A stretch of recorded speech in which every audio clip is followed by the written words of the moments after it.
My wife is Amy Grant, fellow singer and songwriter, and as far as the record, it's just a testament to how much I care about to me in my life. I'm only getting to do it because of something sad that happened.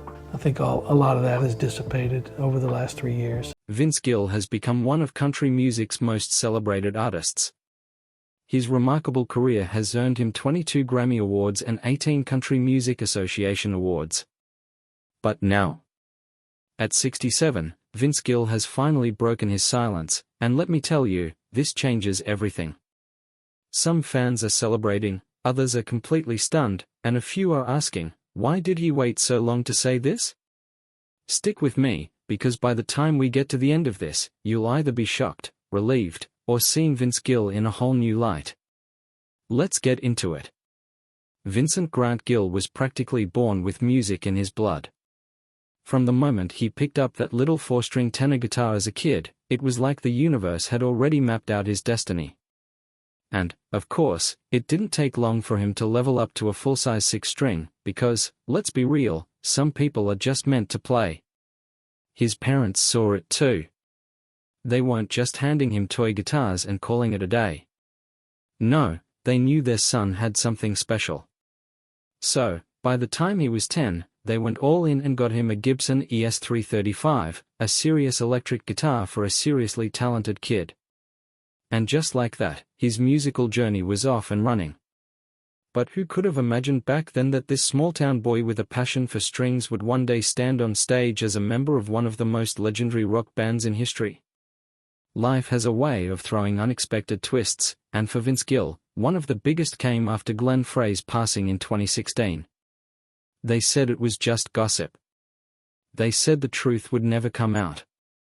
But now, at 67, Vince Gill is finally speaking out, confirming the rumors that have followed him for decades. Some fans are celebrating, others are heartbroken, and the music industry may never be the same. What did he reveal? And why did he stay silent for so long? Keep watching, because this story is bigger than anyone expected. Now, if you were following the Eagles at the time, you'd remember how uncertain everything felt. Glenn Frey wasn't just any band member, he was the co-founder, the voice behind some of their biggest hits, and an irreplaceable presence. Don Henley himself admitted, "I don't see how we could go out and play without the guy who started the band." And honestly, who could blame him? It's one thing to lose a band member, but to lose someone who was the soul of the group? That's a different kind of heartbreak. It really looked like the Eagles might be done for good. But fate had other plans, and somewhere behind the scenes, conversations were happening that no one could have predicted. Enter Vince Gill. Now, he didn't just wake up one morning and decide, "Hey, I think I'll join the Eagles today."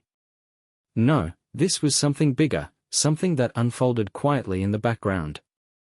The band's manager, Irving Azoff, reached out to Vince's manager, Larry Fitzgerald, and that's where the wheels really started turning. And here's a little fun fact, Vince actually had a deeper connection to the band than most people realized. After the Eagles originally broke up, he and Glenn Frey had shared the same manager. It's almost as if all these little puzzle pieces had been waiting to come together. But even with that connection, Vince wasn't expecting an official invite. In fact, it completely blindsided him. Looking back, he admitted, it's not something you can dream up and think about and want. But when the opportunity came? Oh, he didn't hesitate. The moment they asked, his response was as smooth as ever, "When do we leave?" No overthinking, no second guessing, just pure excitement. Because let's be honest, if the Eagles ask you to join them, you don't play coy. You say yes, grab your guitar, and get on the road. But stepping into a band like the Eagles isn't as simple as showing up and jamming. These are some of the most iconic songs in rock history, and Vince knew that. He didn't want to come in and change things up, he wanted to honor the legacy. So, he took a careful approach when it came to their catalog, selecting songs that made sense for him to perform. And let's just say, he didn't pick the easy ones.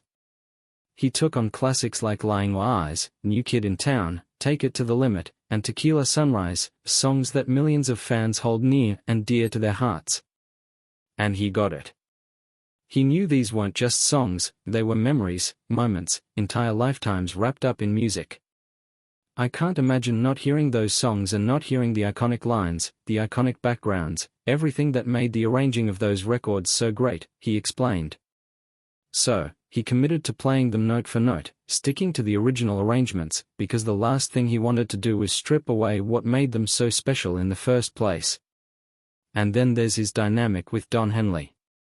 Now, this wasn't just a case of let's find a guy who can sing and play guitar. The chemistry had to be right, and luckily, Vince and Henley had already built a musical relationship before the Eagles were even a thought.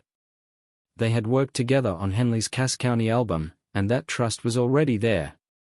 In fact, when people started questioning why the Eagles would bring in a country guy, Henley had the perfect response, because he knows how to be in a band.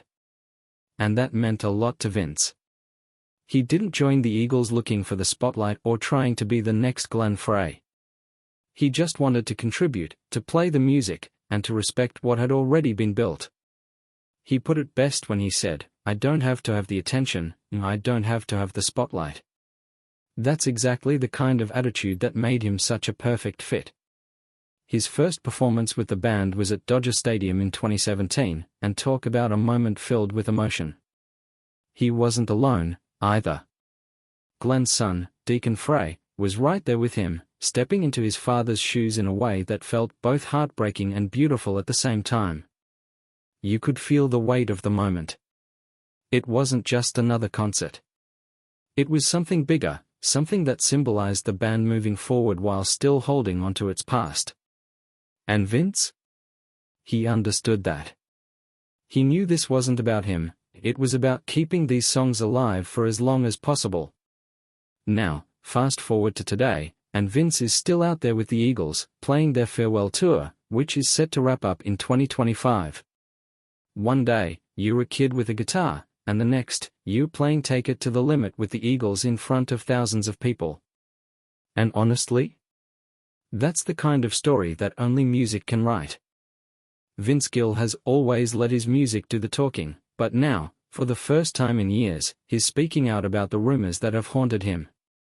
At 67, he's confirming what many suspected, but no one was prepared for the truth. The country music world is buzzing, fans are stunned, and the industry may never look at him the same way again. Stay tuned, because this revelation changes everything. Vince Gill and Amy Grant's love story is like one of those fairytales that's too perfect to make up, you know? It all started back in 1993, during the filming of Christmas with Vince Gill in Tulsa, Oklahoma. Now, this wasn't just any Christmas special, it was the moment their paths crossed in the most beautiful, unexpected way. Amy, who was already a huge star in her own right, joined the show as a guest performer. Can you imagine? Two incredibly talented musicians in the same space, and from the second they met, there was something electric about it. Vince remembers that moment so clearly. Amy walked into the rehearsal space, and Vince, being the charming guy he is, saw her brow furrowed in what he probably thought was stress or worry. And what did he do? He walked up to her and said, "Hey, unknit that brow. It's going to be okay." Smooth, right? But seriously, there was something in that moment. You can just picture it, Vince, already captivated by her energy, noticing something that made her stand out even more. That smile. Music brought them closer, though. That was the glue. They performed together at 3 holiday events that same year, and that's when Amy asked Vince to record their first duet, House of Love. Now, how special is that? Not only did they get to collaborate musically, but that duet really became the beginning of something bigger. Yet, even with this spark between them, they still stayed committed to their marriages. Vince was still married to country artist Janice Oliver, and Amy was married to Christian artist Gary Chapman. It wasn't like they were rushing into anything. They respected their commitments, even though the chemistry between them was so palpable that it wasn't hard for anyone to see. Amy later admitted, "The energy was palpable to all of us, and you could feel it, right?" That pull between them was undeniable.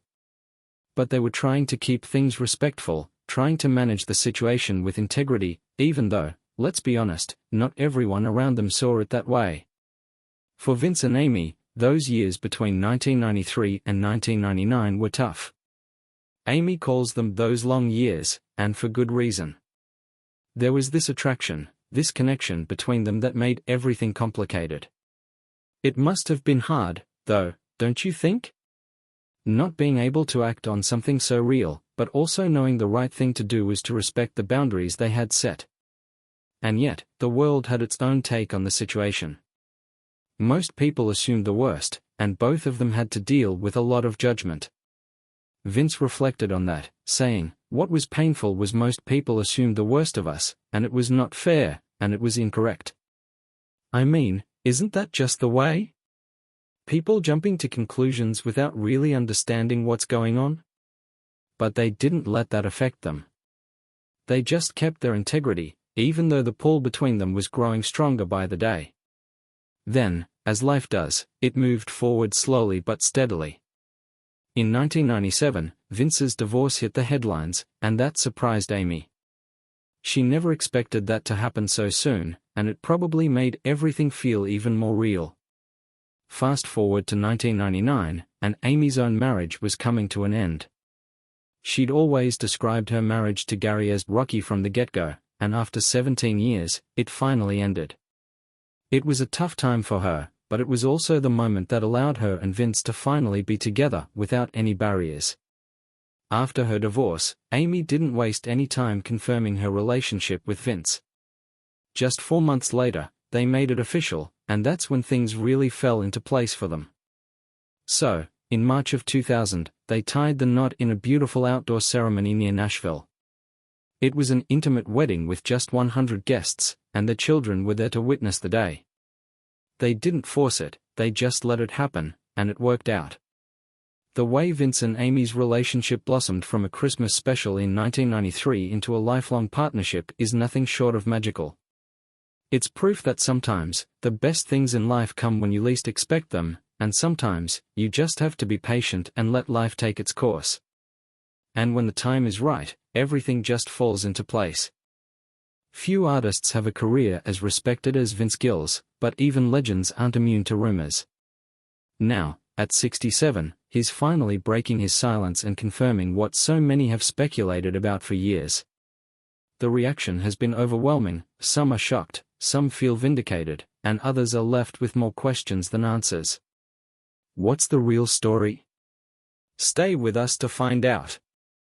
Vince Gill and Amy Grant's love story has had its fair share of ups and downs, but nothing tested their bond quite like the health battles they faced together. It all started in 2020, and let's be real, when life throws curveballs, it doesn't just toss them gently. It hurls them full force. Vince was at a routine checkup when his doctor, probably just being extra cautious, suggested Amy get checked out too. Now, who would have thought that a simple suggestion like that would turn their world upside down? But that's exactly what happened. Amy went in for some tests, and boom, doctors discovered she had a rare congenital heart defect called PAPVR. Sounds complicated, right? That's because it is. It's a condition that affects only about 1 in 143 people, and the scariest part? She had been living with it all her life without even knowing. Imagine getting blindsided with news like that out of nowhere. It wasn't just a "you might need some meds" situation. The doctors straight up told her that if left untreated, things could get catastrophic. Can you imagine hearing that? Amy, always the strong one, took it in stride, but Vince? You can bet his heart probably dropped. So, in June 2020, in the middle of a pandemic when hospitals were the last place anyone wanted to be, Amy underwent open heart surgery.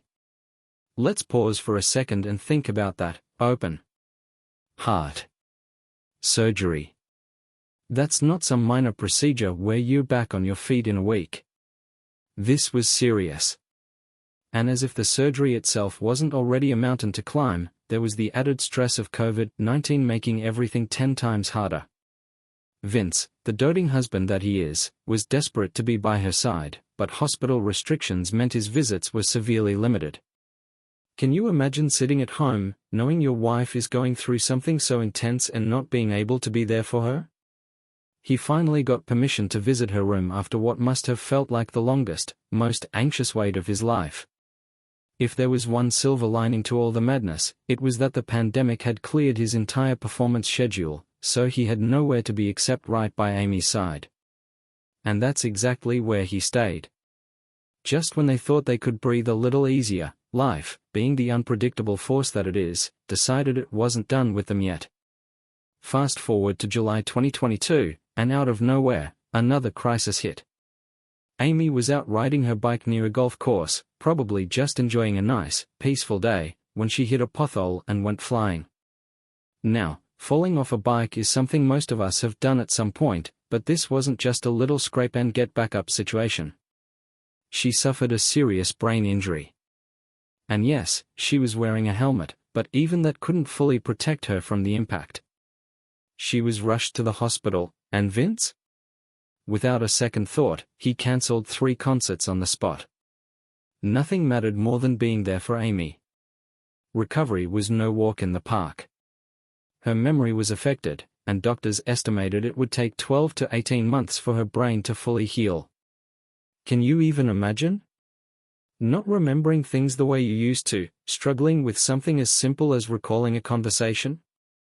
And as if that wasn't enough, she later had to undergo throat surgery to remove a cyst and then shoulder surgery. It was like one thing after another. But through it all, Vince never left her side. He was her rock, her steady hand in the storm. He kept reminding her, things happen to people every day, and you just have to take one day at a time. We're here, and I love you. Sometimes, those words were the only thing keeping her going. She later admitted that hearing him say that every single day made the entire ordeal bearable. Because when life throws everything at you, knowing someone's got your back no matter what? That makes all the difference. Vince Gill has spent decades captivating audiences with his soulful voice and heartfelt lyrics, but behind the scenes, rumors have painted a different picture. Now, at 67, he's addressing the speculation head-on, and fans are left in disbelief. What has he been hiding all these years? And why did he choose now to come clean? Stick around, because his confession changes everything. Vince Gill has had a career that most musicians could only dream of, but what's really fascinating is that even after all these years, he's still evolving. You'd think after winning 22 Grammys and being one of the most respected names in country music, he'd just sit back, take it easy, and enjoy the ride, right? But no, he's still pushing himself, still growing, still finding new ways to make music that feels real. And if you ask him, he'll tell you straight up that he's writing the best songs of his life right now.